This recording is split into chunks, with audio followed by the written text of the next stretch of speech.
Hi, Manish Mehta with the New York Daily News previewing the Jets AFC wildcard game at Indianapolis on Saturday night. It'll be a rematch of last year's AFC championship game. Of course, this Colts team comes in banged up. 17 players placed on injured reserve this year, including several of Peyton Manning's key weapons in Austin Collie and Dallas Clark. Let's get to the three keys to the game. The first, and probably the most difficult for the Jets, will be to try to confuse and rattle Peyton Manning. Easier said than done. The Jets are going to have to disguise their blitzes, how many players rush him, how often they do it, what directions they come from. Last year, of course, Manning carved up the Jets secondary in the second half to rally Indianapolis to a win and to a Super Bowl berth.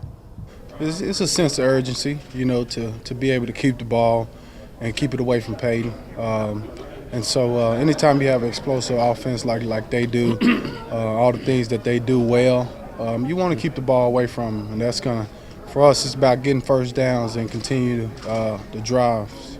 A lot of good players on that football team, but that team does not win 4 straight or make the playoffs if they don't have Peyton Manning.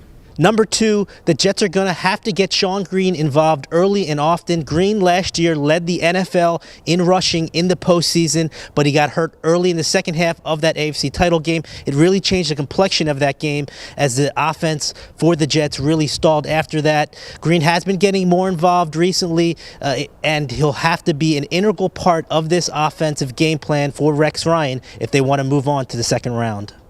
I feel pretty good, it's playoff time, so, even if I was feeling bad, it wouldn't matter, because, that adrenaline of playoff mode is in me, so I'm feeling pretty good.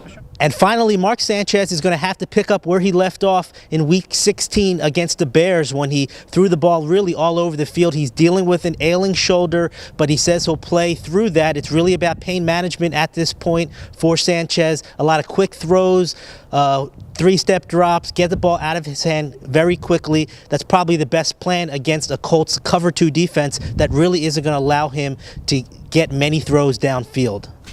I thought he did well today.